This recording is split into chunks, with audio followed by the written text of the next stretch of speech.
தமிழ் உறவுகளுக்கு வணக்கம். இன்று நம்மோடு இணைப்பில் இருப்பவர் டாப் பொலிட்டிக்கல் அனலிஸ்ட் மிஸ்டர் வெள்ளை பாண்டியன். வணக்கம் சார், எப்படி இருக்கீங்க? வணக்கம் சார். வணக்கம், நல்லா இருக்கேன். நீங்க எப்படி இருக்கீங்க? நல்லா இருக்கேங்க, நல்லா இருக்கேன். சரி சார். எலெக்ஷன் ரிசல்ட்ட பாத்தீங்களா? விக்கிரவாண்டி எலெக்ஷன் ஆமா ரிசல்ட். சார், கண்டிப்பா. திமுக ஆட்சியில ம் நடந்த இடைத்தேர்தல். ம் இந்த இடைத்தேர்தலை பத்தி சொல்லணும்னாலே, இடைத்தேர்தல் திமுக ஆட்சிக்கு ஒரு கைவந்த கலை. எல்லாமே திருமங்கலம் ஃபார்முலா தான். ஓகே. அதாவது இந்த திருமங்கலம் ஃபார்முலாவை விட இப்போ ஒரு மடங்கு மேல ம் இந்த மக்களுக்கு என்னென்ன செய்யலாம். அதாவது இந்த இடைத்தேர்தலை சந்திக்கும் போது நம்ம ஒரு விஷயத்தை நல்லா கவனிக்க வேண்டிய ஒரு விஷயம். குறிப்பாக குறிப்பாக வட மாவட்டத்தில், வட தமிழகத்தில் கள்ளச்சாராயத்தினால் கிட்டத்தட்ட ஒரு 70க்கு மேற்பட்ட நபர்கள் அந்த 66 கள்ளச்சாராய 66. ஆமா. ஆமா 66 அதை குடிச்சு இறந்து போயிட்டாங்க. கள்ளக்குறிச்சி. அதுக்கடுத்து பாத்தீங்கன்னா பிரதான எதிர்க்கட்சி இருக்கக்கூடிய அதிமுக இந்த தேர்தலில் போட்டியிடவில்லை.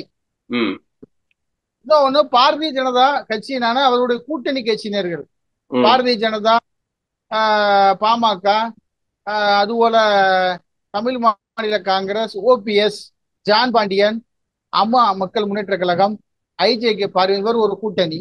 ம் இதையெல்லாம் தனித்து ஒரு மூன்றாவது அணியாக நாம் தமிழர் கட்சியினுடைய தலைவர் சீமான் ம் அவருடைய இப்படி மூன்று இயக்கங்கள், மூன்று கட்சிகள், ஒரு மிகப்பெரிய போட்டி.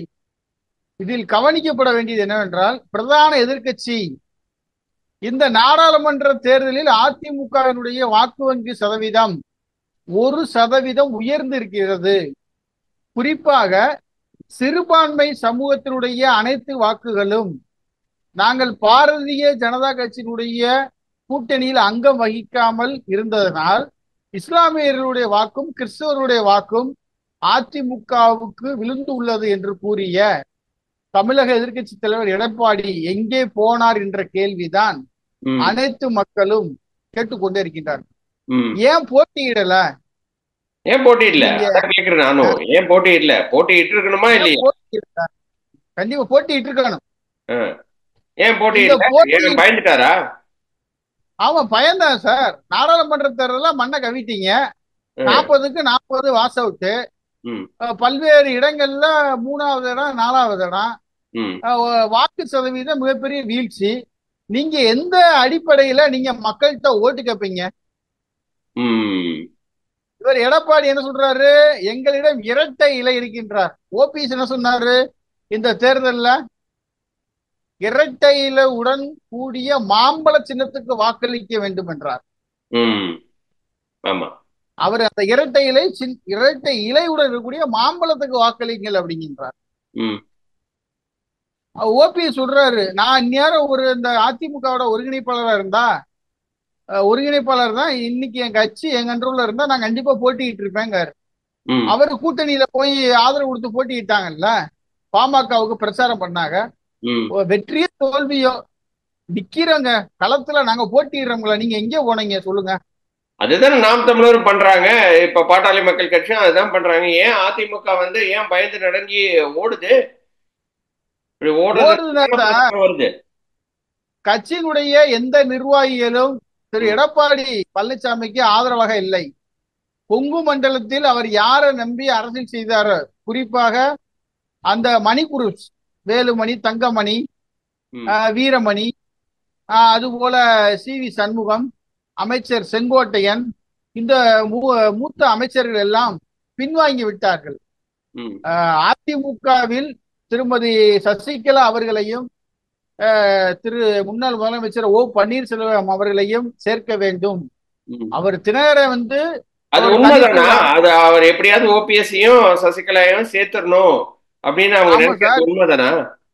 இன்னைக்கு இன்னைக்கு டயத்துல ம் தமிழ்நாடு முழுவதும் இருக்கக்கூடிய அதிமுக மாவட்ட செயலாளர் தலைமையில் அதிமுகவினுடைய ஒன்றிய செயலாளர்கள், நகர செயலாளர்களை வைத்து பாராளுமன்ற அந்த ஆலோசனை கூட்டம், சட்டமன்றம் எப்படி உருவாக்கலாம், நம்ம எப்படி கூட்டணி வைக்கலாம் சொல்லி இன்று அதிமுகவினுடைய எம்ஜிஆர் மாளிகையில் திரு எடப்பாடி பழனிசாமி தலைமையில் ஆலோசனை கூட்டம் ம், மாவட்டம் வாரியாக நடைபெற்று வருகிறது.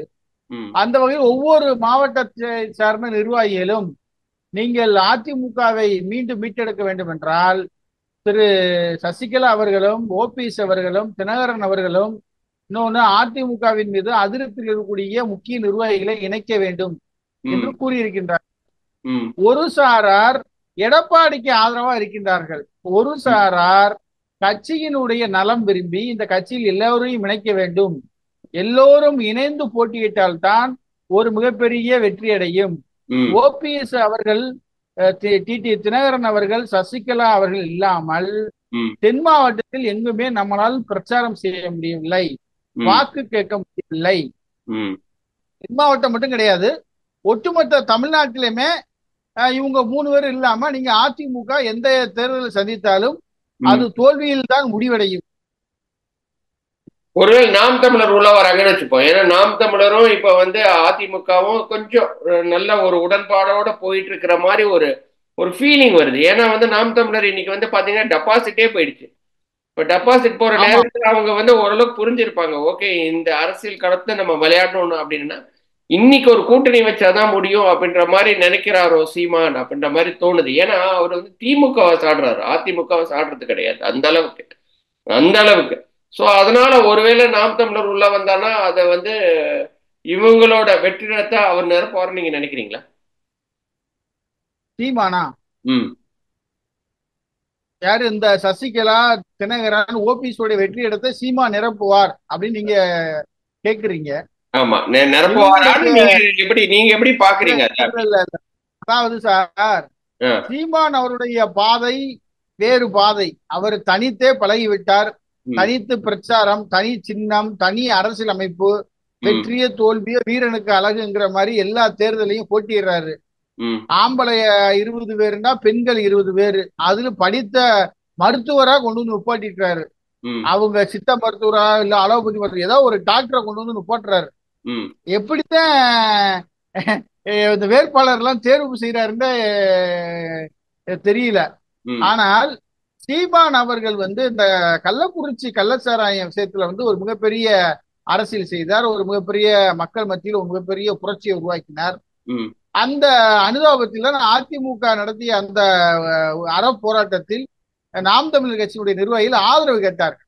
ம், இப்ப என்ன கேட்கிறாங்கன்னா, நீங்க அதிமுக எடப்பாடி தலைமையில் இருக்கக்கூடிய அதிமுகவினுடைய வாக்கு யாருக்கு சென்றது? ம், திமுகவுக்கு போனதா இல்ல பாமகவுக்கு போனதா இல்ல நாம் தமிழருக்கு போனதா? ம், நீங்கள் நான் என்ன கேட்கிறேன், நீங்க மறைமுக ஆதரவுன்னு சொல்றீங்கல்ல, அப்ப அதிமுகவுடைய வாக்கு யாருக்கு போயிருக்கணும்? சீமானுக்கு தானே போயிருக்கணும். ம். ஏன் சீமான். சீமானுக்கு போகவில்லை? ம், அப்ப அந்த வாக்கு யாருக்கு போச்சு? திமுகவுக்கு போயிருக்கணும் இல்ல பிஜேபிக்கு போயிருக்கணும். பிஜேபிக்கும் போன மாதிரி தெரியவில்லை. ம், ஏனென்றால் இடைத்தேர்தலுக்கும் சட்டமன்ற தேர்தலுக்கும் வித்தியாசம் இருக்கிறது. ம், சட்டமன்ற தேர்தல் என்பது பல கட்சிகள் போட்டியிடும், தங்களுக்கு பிடித்த வேட்பாளர்களுக்கு வாக்களிக்கலாம், நமக்கு பிடித்த வேட்பாளருக்கு வாக்களிக்கலாம். இடைத்தேர்தல் என்பது நிர்பந்திக்கப்படுகிறீர்கள், நீங்கள் எனக்குத்தான் வாக்களிக்க வேண்டும், ம். உங்களுடைய வாக்குகளுக்கு பல ஆயிரங்கள் விலை பேசப்படுகிறது. ஒரு ஓட்டுக்கு வந்து 10,000 நம்ம கொடுத்தா கேள்விப்பட்டேன். அப்படியா? 10,000 வரைக்கும் கொடுத்திருக்கிறதா தான் நானும் கேள்விப்பட்டேன். ஆமா, ஒரு வாக்குக்கு வந்து 10,000 ரூபாய். இது போக பரிசு பொருட்கள், ம், பானங்கள், மதுபானங்கள், என்னென்ன வேணும் உங்களுக்கு சொல்லுங்க அப்படிங்கிற மாதிரி பணம் ம், பணம் வந்து பாதாளம் வரை பாயும்பாங்க. ஏங்க ஒரு இடைத்தேர்தல வந்து அதே சீமான் வந்து சொன்னாரு, நீங்க இடைத்தேர்தலை சந்திக்கணும்னா ஜனநாயக முறையில் சந்திக்க வேண்டும், பணநாயக முறையில் சந்திக்க கூடாது என ம், திரு சீமான் கூறியிருந்தார். நான் என்ன சொல்றேன், இடைத்தேர்தல் வந்து ஒரு தொகுதி, அந்த தொகுதியில மட்டும் நடக்குது. அந்த தொகுதியில இடைத்தேர்தல நீங்க ஜனநாயக முறையில போட்டியிடணும்டா அந்த விக்கிரவாண்டியில் இருக்கக்கூடிய மாவட்ட நிர்வாகிகள், மாவட்ட அமைச்சர்கள், ஒன்றிய செயலாளர்களை வைத்து நீங்க போட்டியிடலாம், அது ஜனநாயக முறைப்படி. ம், இடைத்தேர்தல் என்ற ஒட்டுமொத்த தமிழ்நாட்டில் கூடிய அத்தனை அமைச்சர்கள், அத்தனை மாவட்ட செயலாளர்கள், அத்தனை கொள்கை பரப்பு செயலாளர்கள், ஒட்டுமொத்த திமுகவே ஒரு தொகுதியில இருக்குது. ம், எப்படி இந்த வார்டு ஊராட்சி மன்ற தேர்தலுக்கு வந்து சொந்தக்காரன், அங்காளி பங்காளி, மாமன் மச்சான் எல்லாத்தையும் கூப்பிட்டு வந்துருவாங்க. நம்ம கிராமங்கள்ல உங்களுக்கு தெரியும் என்ன பண்ணுவாங்க, வீடு வீடா போய் பிரச்சாரம். அப்போ ஒரு ஒரு ஒரு ஒரு ஒரு அந்த அந்த எலெக்ஷன் வர ஒரு மாசம் வர மக்கள் வந்து அப்படியே மிதப்பேன். தண்ணியில கிடையாது, மதுபானத்துல. மதுபானத்துல மிதப்பேன். அவனுக்கு என்ன, வேலைக்கு போக தேவையில்லை, வீடு தேடி சாப்பாடு வந்துருது, 3 வேளைக்கு சாப்பாடு, குடிக்க சரக்கு, வேற என்ன வேணும், எல்லாமே ஓசியில கிடைச்சிருதுங்க. அப்புறம் நான் என்ன 10,000 வாங்கி ஓட்டு போறதுல என்ன இருக்கு? எங்க 66 பேர் செத்தது எனக்கு பெரிய மேட்டர் கிடையாது. விக்கிரவாண்டி தேர்தல்ல ஒரு ஒரு ஆண்மை உள்ள மக்கள், ஒரு உண்மையான மக்கள், ஜனநாயகம் தான் வேணும், பணநாயகம் வேணாம் என்று நினைக்கக்கூடிய மக்கள் நீங்க என்ன பண்ணிருக்கணும், ஜனநாயக முறையில் வாக்களித்திருக்க வேண்டும். நீங்க அப்படி ஓட்டு போடலையே, நீங்க பணத்தை வாங்கிட்டு ஓட்டு போட்டிருக்கீங்க. இடைத்தேர்தலில் திமுக ஜெயிக்கும் என்பது எல்லோருக்கும் தெரிந்த விஷயம். ஆனா எத்தனாயிரம் வாக்கு வித்தியாசத்தில் ஜெயிக்கும் என்று பார்த்தால் திமுக வந்து பாத்தீங்கன்னா கிட்டத்தட்ட 1,24,053 வாக்கு வாங்கியிருக்கு. நீங்க எத்தனை பேர் செத்தாலும் மக்கள் திருந்துவதற்கு வாய்ப்பில்லை. நாங்கள் குடிக்கவும் செய்வோம், நீங்கள் வாங்கி கட்டு வந்தால் காசை வாங்கி கொண்டு உங்களுக்கு ஓட்டும் போடுவோம். இதுதான் தமிழகத்தினுடைய நிலைமை. நீங்க இதுல எங்க மாற்றம் கொண்டு வர போறீங்க? சீமான் மாற்றம் கொண்டு வரும் நினைக்கிறாரு. ஆனால் அந்த மாற்றத்துக்கு அவர் வந்து இன்னும் கொஞ்சம் ஃபீல்டு லெவல்ல இறங்கி பார்க்கணும். அதாவது அவருக்கு வந்து பாத்தீங்கன்னா கிளை கழகம் எல்லா ஊர்லயும் கிளை இருக்குன்னா கிடையாது. அதிமுகவுக்கு கிளை இருக்கு, திமுகவுக்கு கிளை இருக்கு, பாஜகவுக்கு கிளை இருக்கு, அம்மா மக்கள் மற்ற கட்சிகளுக்கெல்லாம் கிளை இருக்கு. நாம் தமிழருக்கு கிளை எல்லாம் ரொம்ப கிடையாது சார். ஒரு இளைஞர்கள்ட்ட ஒரு எழுச்சி, சீமான் உணர்ச்சி பொங்க பேசுவாரு, அவருடைய பேச்சு பிடிக்கும், எனக்கு தான் பிடிக்கும். எனக்கு சீமான் பேசுறது பிடிக்கும், சாட்டை துரைமுருகன் பேசுறது பிடிக்கும். ஒரு தப்புன்னு சொல்லி காமிக்கிறான், அப்ப நம்ம அதை ஏத்துக்கிறது தானே செய்வோம். ஆமா, நிச்சயமா. யாரா இருந்தாலும் நீங்க உலக தமிழர்கள் எல்லாம் சீமானை கொண்டாடுறாங்க, ஏன்னா ஒரு தப்ப சுட்டி காமிக்கிறார் அப்படின்னு சொல்லி. ஆனா ஓட்டு போட மாட்டாங்க, டெபாசிட் கூட வாங்கலையே. நீங்க பேசி பேசி போய்கிட்டே இருக்க வேண்டியதான். அது எப்படி சார் ஓட்டு போட முடியும்? நீங்க 10,000 ரூபாய் கொடுக்குறீங்களா? சரி, ஓகே. அப்ப காசுக்கு தான் ஓட்டு. 10 ரூபாய்க்கு டீ, காசு நீங்க 10 ரூபாய்க்கு டீ வாங்கி கொடுப்பீங்களா? கிடையாது, கிடையாது. நீங்க நான் வர்றேன், பிரச்சாரத்துக்கு வர்றேன், 3 வேளை சாப்பாடுங்க, 3 வேளை நான்வெஜ் பிரியாணி, அப்புறம் வேற என்ன, மதுபானம் சரக்கு, அப்புறம் டெய்லி பேட்டா காசு 1000மோ 500 2000மோ எல்லாம் நான் கொடுத்துட்றேன்.